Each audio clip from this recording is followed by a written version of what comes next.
우리 마음을 한번 다짐하겠습니다. 주여 말씀하옵소서. 말씀대로 지켜 행하는 우리 모두가 되기를 축복합니다. 하나님께서 우리를 창조하시고 우리를 부르시고 우리를 구원하시고 우리에게 사명을 맡겨주셨습니다. 우리는 이 땅에서 하나님의 청지기로 하나님의 심부름꾼으로 살아가는 사람들입니다. 우리의 삶의 목표는 하나님의 뜻을 실천하는 행복한 심부름꾼으로 살다가 하나님의 영원한 영광에 참여하는 것, 이것이 바로 우리가 살아가는 삶의 목적입니다. 우리 나눔지 다 가지고 계시죠? 오늘 설교 제목이 무엇입니까? 하나님의 훈련에서 낙오하지 말라. 질문 1번 시작. 힘든 훈련이 없이도 잘할 수 있는 일은 무엇입니까? 힘든 훈련이 없이 잘할 수 있는 것이 있습니까? 제가 생각해보니까 없더라고요. 욕을 잘하려고 해도 연습을 많이 해야 되고 연구를 많이 해야 되고, 도둑질을 잘하려고 해도 감옥에 여러 번 가고 경험을 많이 쌓고 훈련을 많이 해야 되더라고요. 훈련이 없이 잘할 수 있는 일은 아무것도 없습니다. 인생의 보편적인 원칙이 힘든 훈련이 없으면 성장할 수 없다. 이것이 모든 영역에 모든 사람들에게 적용되는 공통적인 그런 원칙입니다. 최근 며칠 사이에 신문에 어떤 그 학생에 관한 기사가 이렇게 좀 나는 걸 보았습니다. 전교 꼴찌가 수능 만점을 맞았다. 아마 여러분도 아마 그런 기사를 보셨을 것입니다. 김해 외고에 있는 어떤 학생이 1학년 입학해서 첫 번째 시험을 봤는데 전교 127명 중에서 126등을 했습니다. 그러니까 꼴찌에서 두 번째죠. 꼴찌죠. 그런데 그 학생이 이제 3학년 졸업할 때가 돼가지고 전국의 수능 시험에 만점을 받았습니다. 그러니까 인생 역전 대단하다 해가지고 이제 신문의 기사에 이렇게 많이 그 집안의 환경, 그 학생이 이제 살아온 모든 그 성장 과정, 어려움들 이걸 쭉 신문에 써놓은 것을 봤습니다. 그러니까 이게 보니까 이제 그 어떤 기자가 이제 좌우명이 뭐냐 물었습니다. 어떤 목표를 가지고 공부했냐 물으니까 그 학생 답변이 No pain, no gain. 이 뭐냐면은 고통이 없으면은 얻는 것도 없다. No pain, no gain. 이것이 자기 인생의 좌명으로 살아왔다. 여러분들 중학교 때 저도 그 기억이 납니다. 우리 중학교 때 급훈이 뒤에 뭐냐면은 인내는 쓰나 그다음 뭐죠? 그 열매는 달다. 그 얘기 다 알잖아요. 그 얘기입니다. No pain, no gain. 인내는 쓰나 그 열매는 달다. 고통이 없으면은 얻는 것도 없다. 우리가 이것을 이 교회의 이 용어로 얘기하면은 No cross, no crown. 그러니까 십자가가 없으면은 부활의 영광도 없다. 그 얘기가 보편적으로 다 이렇게 적용되는 거잖아요. 우리 인생의 모든 영역에 다 적용되는 그런 원칙입니다. 힘든 훈련이 없이 잘할 수 있는 것은 아무것도 없습니다. 우리가 말을 잘하기 위해서도 연습을 많이 해야 되고, 뭐든 간에 잘하려고 그러면은 거기에서 다른 사람보다 좀 더 잘하려고 그러면은 굉장히 힘든 노력을 해야 됩니다. 질문 2번 시작. 힘들다고 훈련을 중간에 포기하면 어떤 손해를 보게 됩니까? 그냥 여러분들 생각해보면 금방 나오죠. 일단 원래 계획했던 목표를 달성할 수 없는 거고, 그 다음에 그동안 했던 것만큼 시간과 또 돈을 낭비하게 되고, 만약에 군대 같으면 힘들다고 중간에 포기하고 나와버리면 어떻게 됩니까? 탈영병이 되는 거죠. 죄를 짓게 되고 이제 감옥살이도 해야 되는, 그게 훈련하다가 중간에 포기하면 일어나는 여러 가지 손해들입니다. 오늘 본문 창세기 26장 12절에서 29절 말씀을 읽었는데, 오늘 이 본문의 내용은 이삭이 겪은 믿음과 순종의 훈련 과정을 소개하고 있습니다. 이삭은 고난과 불이익을 당하는 상황에서도 그 억울함을 어떻게 극복할 수 있었는지, 우리가 참 억울함이 많고 마음에 상처가 있고 막 분노가 있을 때 왜 그렇습니까? 내가 한 것을 강제로 빼앗겼다. 내가 이렇게 했는데 그것을 보답을 못 받았다. 이럴 때 우리 마음속에 분노가 있고 아픔이 있고 억울함이 있습니다. 이삭은 지금 본문에서 그런 이 억울함을 당하고 있는 그런 상황에서 그것을 어떻게 극복했는가? 그 다음에 믿음을 지키려다가 당한 손해를 어떻게 회복할 수 있었는지, 그것을 오늘 본문에서 말씀하고 있습니다. 우리가 이 땅에 살아가면서 이런 비슷한 상황을 많이 경험합니다. 정도의 차이는 좀 있습니다. 우리 억울한 일 많이 당하잖아요. 또 믿은 대로 살려가 손해보는 일도 많이 있습니다. 이 억울한 일들, 이 손해보는 것, 어디서 우리가 지금 이 참 마음의 이 위로를 받고 이 손해본 것 어디에서 체험을 받아야 되는가? 이것은 우리 모든 사람들에게 주어지는 질문입니다. 오늘 본문은 우리에게 그 질문의 답변을 보여주고 있습니다. 창세기 26장 12절에서 29절을 두 부분으로 나눠서 함께 살펴보고자 합니다. 첫 번째는 이삭을 훈련시키시는 하나님, 두 번째는 하나님께서 주신 수료증. 첫 번째, 이삭을 훈련시키시는 하나님. 질문 11번 시작. 하나님께서 그랄 땅에 거주하던 이삭에게 어떤 복을 주셨습니까? 창대하고 왕성하여 마침내 거부가 되었다, 이렇게 말씀합니다. 창대하고 왕성하여 마침내 거부가 되었다. 그냥 단순히 이 말 속에는 단순히 돈만 많이 번 그런 부자가 아니라는 거예요. 창대하고 왕성하고 거부가 되었다, 모든 면에서 영향력을 드러내는 그런 부자가 되었다는 것을 말하고 있습니다. 이삭의 훈련은 하나님께로부터 크신 복을 받는 것으로 시작합니다. 이삭이 그랄 땅에서 농사하여 그의 100배나 얻었다고 말하고 있습니다. 여호와께서 복을 주심으로 마침내 거부가 되었다. 마침내 거부가 되었다, 이 말은 어떤 의미가 있습니까? 처음부터 그냥 거부가 팍 된 게 아니죠. 때로는 실패도 하고 성공도 하고 이런 고난을 거쳐서 마침내 거부가 되었다. 그 과정에 어떤 또 고난의 과정도 있었다는 것을 우리가 짐작할 수 있습니다. 이삭이 이렇게 창대하고 거부가 되었는데, 창대하고 거부가 된 원인이 무엇입니까? 우리가 이 땅에 살아가면서 우리가 바라는 소망이 다 여기 있잖아요.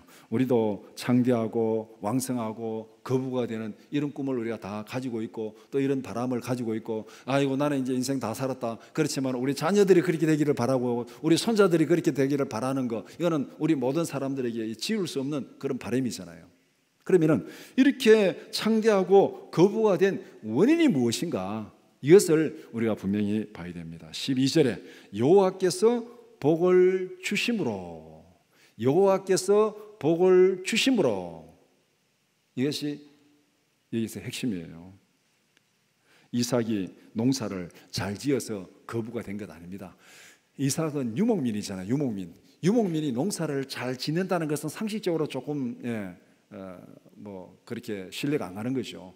유목민이 농사를 잘 못 짓습니다. 그래서 이 농사 짓는 전문가들이 좀 배우게 되잖아요. 여러분들이 도시 생활하다가 만약 귀농해가지고 가서 농사를 지었는데 첫째부터 막 소출이 많고 그런 경우는 드물죠. 농사를 안 지어본 사람이 농사 지으려고 그러면 배우고 실패도 하고 그렇게 됩니다. 그런데 이 이삭이 유목민인데 그의 농사를 지었는데 100배나 얻었다. 왜? 어떤 이유로? 여호와께서 복을 주심으로. 여호와께서 복을 주심으로 이삭이 소득이 많아지고 가축이 많아지고 종이 많아지고 창대하고 거부가 되었습니다. 그런데 여기서부터 하나님의 훈련이 시작됩니다. 우리가 창대하고 거부가 됐으면 하나님 좀 날 좀 버려두세요, 모르는 척하고 좀 버려두세요 하고 그렇게 놔두면 얼마나 좋겠습니까? 그렇죠? 근데 여기서부터 하나님이 이제 믿음으로 훈련시키는 거예요. 왜? 이 세상이 우리가 영원히 살 곳이 아니기 때문에.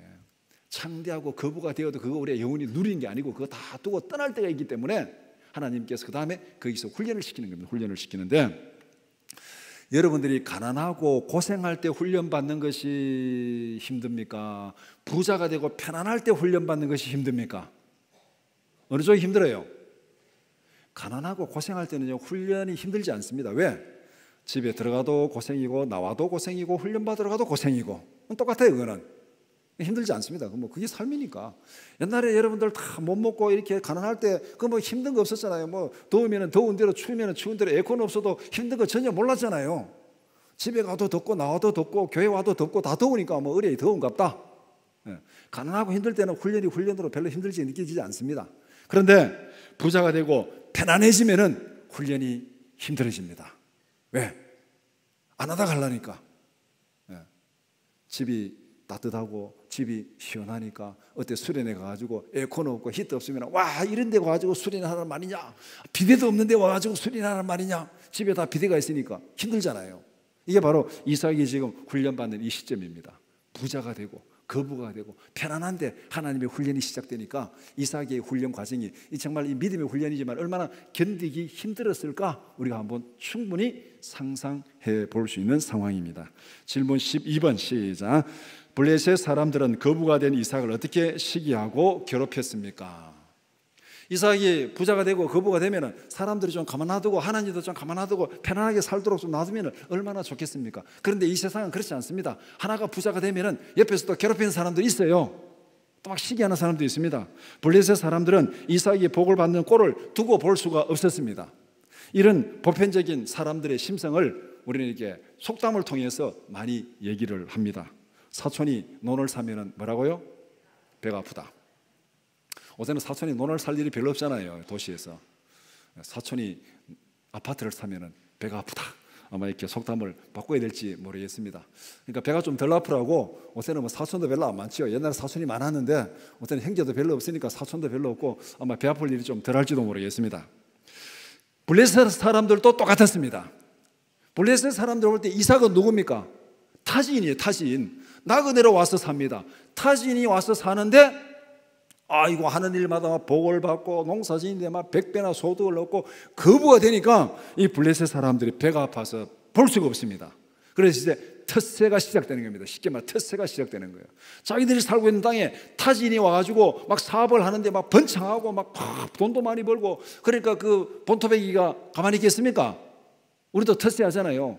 어때 여러분들이 만약에 어떤 뭐 농촌에 기농하러 가가지고 거기서 농사지어서 막 장사 잘 하면은 그 동네에 있는 사람들이 가만두겠습니까? 텃세가 있어요. 아니면 어떤 지역에 가가지고 막 사업을 했는데 사업 잘 되면은 그 주위 사람도 텃세를 하잖아요. 우리가 텃세라는 얘기가 다 있잖아요. 그래서 이 블레셋 사람들이 지금 이삭에게 텃세를 하는 겁니다. 블레셋 사람들이 이삭에게 어떻게 행동했습니까? 14절에 그를 시기하여 15절에 아브라함이 판 우물을 흙으로 메웠다. 이 우물을 메웠다는 것은 살아가는 터전을 다 파괴한 것입니다. 우물이 없으면 못 살아가요. 삶의 터전을 파괴한 거예요. 오늘날로 말하면은 집에 와가지고 전기 끊고 수도 끊고 가스 끊고 문짝 다 떼버리는 겁니다. 그럼 살아갈 수 있겠어요? 그 집에서 못 살죠. 전기 끊고 가스 끊고 그 다음에 수도물 끊고 문짝 다 떼버리면은 이 추위에 어떻게 살겠습니까? 그렇게 지금 우물을 메우는 게 바로 그런 상황입니다. 살아갈 수 있는 터전을 다 파괴해버렸습니다. 그리고 16절에 뭐라 그럽니까? 우리를 떠나라. 너가 부자로 살아가는 꼴을 내가 못 보겠다. 우리를 떠나라. 와가지고 막 폭력을 행하고 음을 메꾸고 막 떠나라고 그렇게 추방을 합니다. 이삭의 입장에서 보면은 정말 기가 막히는 일이 벌어졌습니다. 하나님이 지시한 땅에서 하나님의 약속대로 살아가는데 왜 이런 일이 벌어집니까?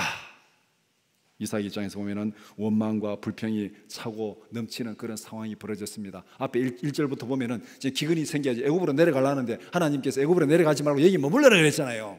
하나님이 머물러 그래가지고 하나님 내가 머물렀는데 부자가 됐는데 왜 이런 일이 벌어집니까? 이런 원망과 불평이 생길 수 있습니다. 여러분이 이런 상황에 처했다면 어떻게 하시겠습니까? 정말 힘들죠. 주위 사람들이 뭐라 그랬습니까? 욥기서를 보면은 욥이 하나님 잘 믿는다고 하다가 고난을 당하니까 욥의 마누라가 뭐라 그랬습니까? 하나님 욕하고 죽어라. 좋은 마누라 만났죠. 하나님 욕하고 죽어라. 주위 사람들조차도 가장 옆에서 위로하고 격려해야 될 사람조차도 완전 비난하고 조롱하고 저주하는 그런 억울한 이런 일을 당했습니다. 도저히 이해할 수 없는 고난과 억울함이 있습니까? 내가 믿음대로 살려고 하고 열심히 기도하고 내가 정말 하나님 앞에 발버둥 치면서 살아가는데 하나님 내게 왜 이런 고난이 닥칩니까? 왜 이런 억울한 일이 닥칩니까? 도무지 이해할 수 없습니다. 이해할 수 없습니다. 내가 잘못해서 이런 어려움이 당하면은 이해라도 하겠는데 내가 뭐 잘못했는데 이렇게 어려움이 있습니까? 도무지 이해가 안 되는 그런 고난과 어려움이 있습니까? 그러면은 그런 고난과 어려움은 10중 8구 하나님의 훈련인 줄 믿으시기 바랍니다. 내가 믿음대로 살려고 발버둥 치는데 내가 이해할 수 없는 고난과 어려움이 닥쳤습니다. 그것은 하나님께서 나를 연단하고 훈련하는 과정이다. 그렇게 보면은 거의 틀리지 않습니다. 물론 그것을 통과하는 데는 굉장히 힘들고 어려움이 따르겠죠. 이삭도 그랬고 창세기 요셉도 그랬고 욥도 그랬습니다. 우리가 지금 어려움을 당하고 억울함을 당하고 있다면은 여러분을 괴롭히는 사람은 누굽니까? 저 사람만 없으면 저 사람이 나를 괴롭힌다. 그런데 그것이 하나님의 훈련이라고 생각한다면은 저 사람은 나를 훈련시키기 위해서 하나님이 사용하는 도구다. 이렇게 생각하면은 그 사람에 대한 원망과 분노가 한 80%는 줄어듭니다. 그러니까 나를 괴롭히는 이유 없이 나를 괴롭히는 사람 너무 미워하지 마시고 너무 그렇게 막 분노를 하여튼 힘들지만 참으시기 바랍니다. 왜? 하나님이 나를 훈련시키기 위해서 저 사람을 도구로 사용하고 있다, 그렇게 받아들이고 사람에 대한 원망과 불평, 분노는 될 수 있으면 다 이렇게 참고 견디고 하나님 여기서 나를 구원해 주옵소서, 그렇게 기도하는 여러분들 되시기를 축복합니다. 질문 13번 시작. 추방당한 이삭은 어디로 가서 무엇을 하였습니까? 이삭은 그랄 골짜기로 쫓겨났습니다. 그랄 땅에서 추방하니까 이삭이 다른 데를 안 가고 골짜기로 갔어요. 다른 땅으로 가도 되는데 왜 산속으로 들어갔습니까? 골짜기로 갔습니까? 하나님이 여기 떠나지 말라니까, 애굽으로 가지 말라니까 하나님이 떠나지 말란다. 안 떠나려고 지금 막 이 힘든 땅 골짜기로 막 들어간 거예요. 거기서 우물을 팠습니다. 광야에서는 우물이 생존의 터전입니다. 우물을 파면 살 수 있고 우물이 없으면 살 수가 없습니다. 이삭은 거기서 하나님의 약속, 하나님의 허락하신 그 땅에서 떠나지 않으려고 우물을 파고 열심히 노력을 했습니다. 이삭이 우물을 파서 터전을 잡으면은 또 블레셋 사람들이 밀고 들어옵니다. 이삭이 판 우물을 자기들의 것이라고 우기면서 내놓으라고 그렇게 말하고 있습니다. 이삭은 첫 번째 판 우물을 에색이라, 다툼이라 이름을 붙이고 내어주었습니다. 골짜기로 와가지고 거기서 살아보겠다 우물을 팠는데 또 블레셋 사람들 와가지고 내놔라, 우리 거다 이거. 그러니까 이 다툼이다, 다툼이 생겼다 하고 그냥 줘버리고 또 다른 데로 갑니다. 다른 데로 가가지고 또 두 번째 우물을 팝니다. 우물을 파서 물을 얻으니까 또 이 블레셋 사람들 와가지고 이거 우리 거다, 내놔라. 그러니까 신나라 이름을 하고 대적이라 이름을 붙이고 그것도 또 내줘버립니다. 이렇게 할 수 있겠어요? 저는 이렇게 못합니다. 붙어서 싸우지. 내가 팠는데 이 억울한 일이 있을 수 있냐? 붙어서 싸우겠는데 하여간 이삭이 또 내줍니다. 이게 정말 대단한 것이죠. 이 믿음이 대단한 겁니다. 블레셋 사람들에게 밀려난 이삭은 또 세 번째 우물을 팠습니다.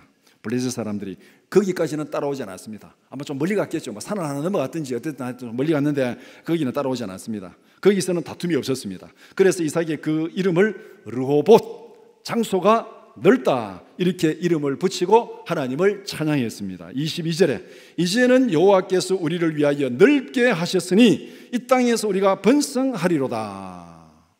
이 믿음의 고백을 보면은 이삭이 계속 우물을 파고 내줄 때 어떤 마음으로 내준다면은 하나님이 우리를 번성한 땅으로 인도하실 것이다. 그래, 가져가라. 또 우리는 다른 땅으로 가겠다. 또 가져가라. 다른 땅으로 가겠다. 이렇게 그 하나님이 우리를 인도하실 거라는 믿음이 있었다는 거예요. 그것을 여기서 22절에서 보여주는 거예요. 그래, 르호봇에 와서 더 이상 다툼이 없으니까 하나님이 우리를 위하여 여기서 이제 넓게 하셨구나. 지금까지 고통당하면서 억울하게 내어주면서도 하나님이 지켜주시고 하나님이 인도하실 것이다. 내가 사람들 앞에 손해봐도 하나님이 지키시고 인도하시고 채워주실 것이다. 그 믿음으로 다 내어주고 왔습니다. 그 이삭의 고백이 22절의 고백입니다. 여기서 중요한 것은 그 하나님의 인도하심을 믿고 하나님의 약속함을 믿고 포기하지 않고 계속 우물을 팠다는 것이 중요한 것입니다.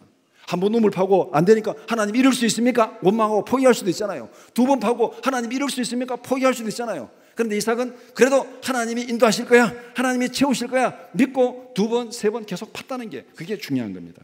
포기하지 않고 하나님의 약속을 믿고 계속 그렇게 했습니다. 오늘 우리도 다 우물을 파고 있잖아요. 우리가 뭐 다른 건 잘 몰라도 적어도 기도의 우물을 여러분 다 파고 있잖아요. 기도의 우물을 파고 있습니다. 한 번 파보니까 안 돼요. 이거 안 되겠다, 쳐보자. 그러면 안 된다는 거예요. 두 번, 세 번 파고 안 되면 그래도 계속 파라는 거예요. 언제까지? 마침내 하나님이 응답하셨도다. 이 고백이 나올 때까지 기도의 우물을 계속 파는 우리 모두가 되기를 축복합니다. 하나님의 인도하심, 하나님의 응답하심, 분명히 약속을 믿고 우리는 포기하지 않고 계속 우물을 파야 됩니다. 르호봇이라는 이 이름의 의미는 구약에서 말하는 축복의 대명사입니다. 넓은 땅, 다툼이 없는 안전한 땅, 넉넉한 공간, 그런 뜻입니다. 이것은 이스라엘 백성들에게 일평생 간절히 바라는 소원입니다. 이삭은 끊임없는 분쟁과 다툼의 과정을 거쳐서 축복의 자리에 도착한 것입니다. 이삭이 이동한 경로를 한번 점검해 볼 필요가 있습니다. 하나님께서 이삭에게 복을 주심으로 거부가 되었습니다. 거기서 이제 시기를 받고 추방을 당합니다. 추방이 끝이 아니라 우물을 팔 때마다 다툼이 생기고 자꾸 밀려납니다. 이런 고난의 과정을 통해서 이삭이 도착한 곳이 르호봇입니다. 르호봇. 이삭은 고난의 과정을 통해서 하나님께서 준비하신 축복의 자리에 이르게 된 것입니다. 이삭은 시기와 추방과 분쟁과 빼앗김이라는 억울한 연단을 거쳐서 축복의 자리에 이르렀습니다. 이렇게 본다면 하나님의 훈련과 하나님의 축복 은혜는 분리될 수 없다. 성도에게 있어서 고난은 하나님의 연단의 과정인 줄 믿으시기 바랍니다. 성도에게 있어서 고난은 축복의 자리로 인도하시는 하나님의 나침반입니다. 믿습니까? 이걸 믿는다면 우리는 낙오하면 안 돼요. 포기하면 안 돼요. 하나님이 나를 이 연단의 과정을 통해서 넓은 땅, 축복의 땅으로 인도하실 줄 믿습니다. 이 믿음이 있는 한 우리는 거기에서 힘들다고 어렵다고 낙오하고 포기하지 말고 끝까지 그 길을 가야 됩니다. 두 번째, 하나님께서 주신 수료증입니다. 질문 21번 시작. 블레셋 사람들의 시기와 약탈을 견뎌낸 이삭은 어떤 수료증을 받았습니까? 우리 훈련 프로그램 다 마치면은 수료증을 주잖아요. 그게 뭐 우리가 뭐 어디 가서 문화교실 가도 뭐 10주, 20주 하면은 또 수료증 주고, 또 학교 가서 뭐 3년 하면 또 졸업장 주고, 뭐 수료증이나 졸업장이나 똑같은 얘기잖아요. 어떤 과정을 마쳤을 때 주는 것이 졸업장, 수료증입니다. 르호봇에 도착하자 이삭의 훈련은 끝이 났습니다. 훈련을 통과한 이삭은 브엘세바로 올라가서 하나님으로부터 수료증을 받습니다. 졸업식이 거행되는 장소가 브엘세바입니다. 하나님께서 이삭에게 주신 수료증에는 이렇게 기록되어 있습니다. 여러분들 옛날에 수료증 받고 졸업증 받아본 기억들이 다 있죠. 졸업증에 뭐라고 기록되어 있습니까? 뭐 대충 위 학생은 3년 동안 본 과정을 충실히 마쳤기에 이에 졸업장을 수여합니다. 뭐 무슨 학교 교장 누구 이래가 수료증 받았잖아요. 졸업장 받았습니다. 졸업장에는 그 내용이 있습니다. 하나님께서 이삭에게 주신 그 수료증에는 어떤 내용이 있는가? 오늘 본문 24절이 하나님께서 주신 수료증의 내용입니다. 24절 우리 한번 같이 읽어보겠습니다. 시작. 그 밤에 여호와께서 그에게 나타나 이르시되 나는 내 아버지 아브라함의 하나님이니 두려워하지 말라. 내가 내 종 아브라함을 위하여 내가 너와 함께 있어 내게 복을 주어 내 자손이 번성하게 하리라 하신지라. 여기서 핵심은 내가 너와 함께 있겠다는 것입니다. 내가 너와 함께 있겠다. 임마누엘, 내가 너와 함께 있겠다. 하나님께서 주신 수료증은 무엇을 의미합니까? 지금까지 이삭이 경험한 모든 고난과 억울한 과정에서 하나님께서 거기에 함께 있었다 없었다? 거기서 하나님과 함께 있었습니다. 내가 억울한 일을 당하고 고난을 당하고 그 과정에도 하나님이 보고 계셨고 하나님이 거기에 함께 있었습니다. 나는 모르겠다, 너 알아서 해라. 그것이 아니고 거기에 지켜보고 계셨습니다.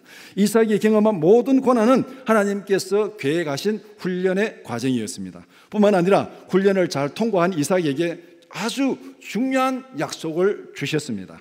앞으로도 항상 너와 함께 있어 너에게 복을 주고 너를 번성하게 하겠다.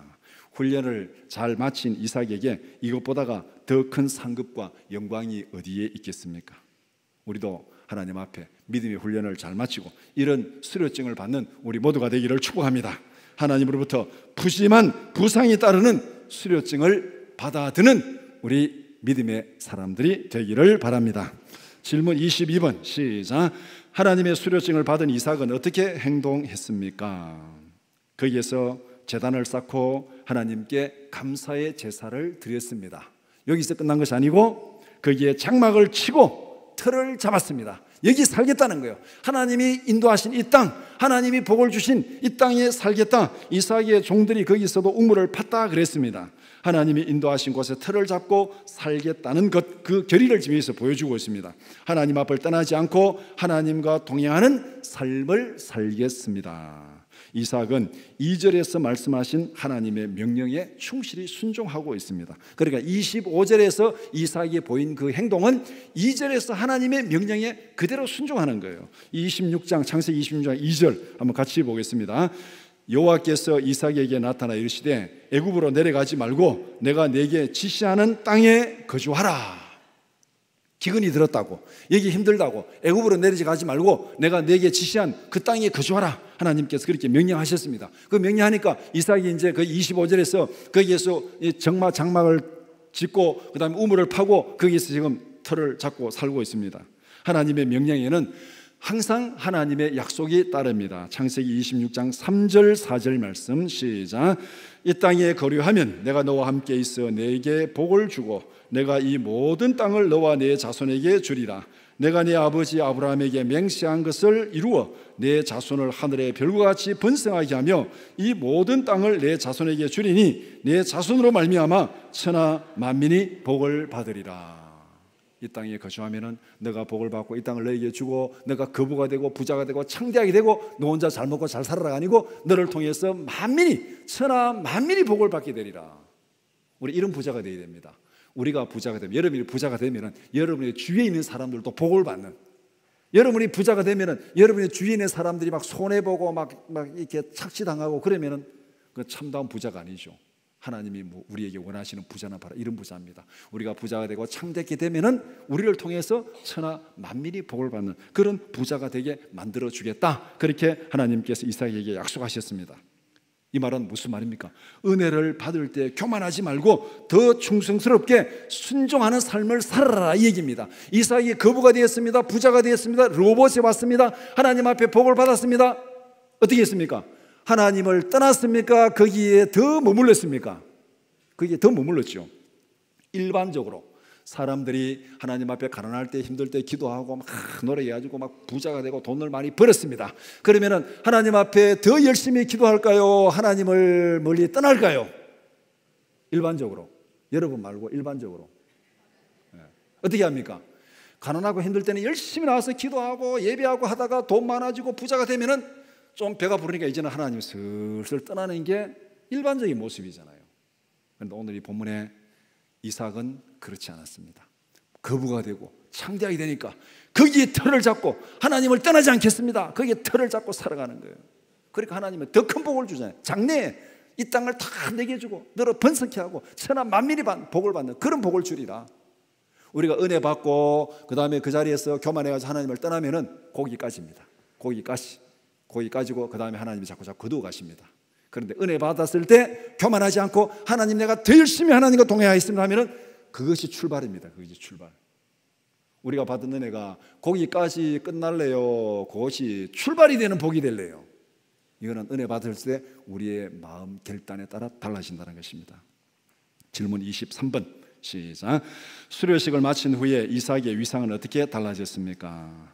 이삭을 괴롭히고 내쫓았던 블레셋 사람들이 찾아와서 언약을 맺고자 합니다. 28절 29절 말씀 우리 한번 같이 읽겠습니다. 시작. 그들이 이르되 여호와께서 너와 함께 계심을 우리가 분명히 보았으므로 우리의 사이 곧 우리와 너 사이에 맹세하여 너와 계약을 맺으리라 말하였노라. 너는 우리를 해하지 말라. 이는 우리가 너를 범하지 아니하고 선한 일만 내게 행하여 내가 평안히 가게 하였음이니라. 이제 너는 여호와께 복을 받은 자니라. 여러분 이 29절 읽으면서 어떤 생각 듭니까? 저는 29절 읽을 때마다 이놈들 미친놈들 아니가 이거. 앞에서 시기하고 우물 빼앗고 학대하고 쫓아내놓고는 지금 와서 뭐라 그럽니까? 이삭이 막 복을 받고 창대하고 막 거부가 되니까 지금 와서 뭐라 그럽니까? 우리는 너에게 선한 일만 행했고 너희를 편안히 가게 했다 이렇게 말하고 있습니다. 이게 바로 미친놈이죠. 이게. 우리 주위에도 이런 사람 없기를 바랍니다. 이렇게 지금 와가지고 이 말은 다른 말로 말하면은 지금 이 아비멜렉이 이삭을 두려워한다는 거예요. 이삭을 무시한다는 거예요. 두려워한다는 거잖아요. 이삭이 훈련을 시작할 때는 아비멜렉에게 시기를 당하고 고통을 당하고 약탈당하고 쫓겨났습니다. 인간 지금 못 받았어요. 쉽게 말하면은 막 무시하고 타진이라고 무시하고 막 그냥 빼앗고 쫓아내고 인간 지금 못 받았습니다. 그런데 훈련을 마친 이삭은 아비멜렉의 어떤 존재가 되었습니까? 시기와 학대의 대상이 아니라 두려움의 대상이 되었습니다. 아비멜렉이 군대를 거느리고 와서 화해를 요청합니다. 우리가 계약을 맺자. 그러면서 이렇게 한 이유가 뭡니까? 이삭을 시기하고 학대하고 추방한 것에 대한 보복이 두려운 것입니다. 이제는. 그러니까 이삭이 와가지고 우리 계약을 맺고 서로 화친하자, 잘 지내자 이렇게 찾아온 거예요.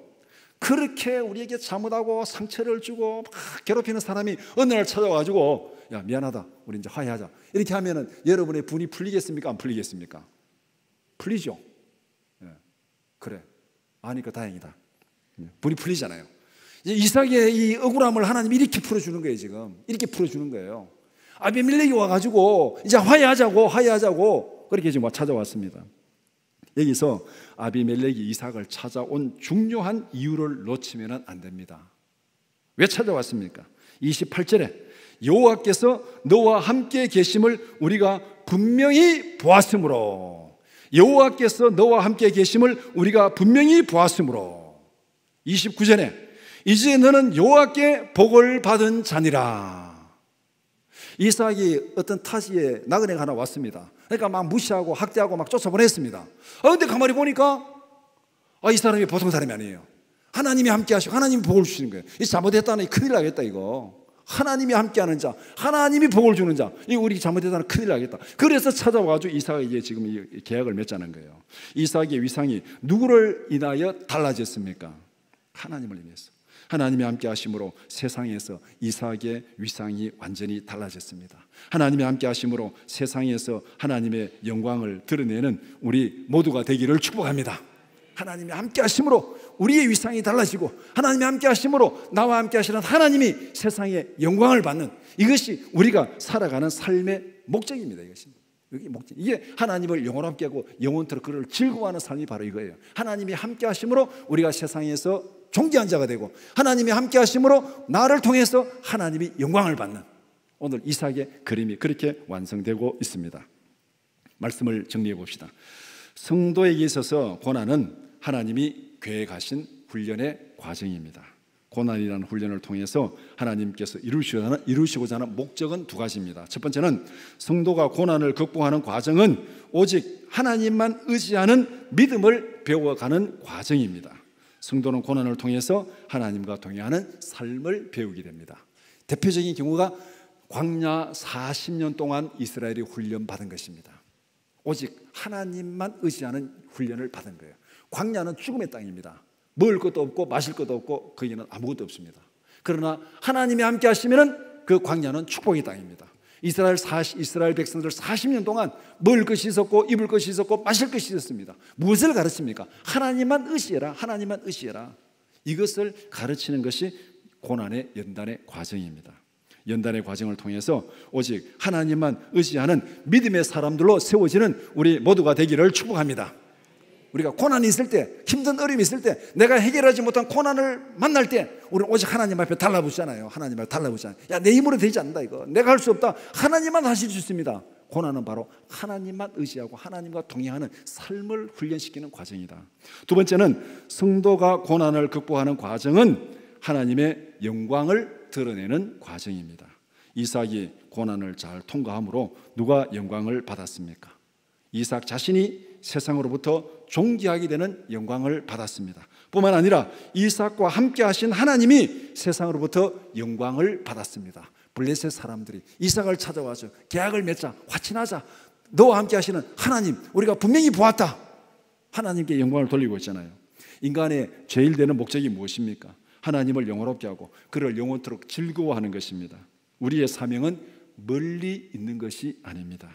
우리 하나님과 동행하는 삶을 통해서 하나님의 영광을 드러내는 일상생활 속에서 하나님과 동행하는 삶을 통해서 하나님의 영광을 드러내는 우리 모든 성도들이 되기를 주님의 이름으로 축복합니다.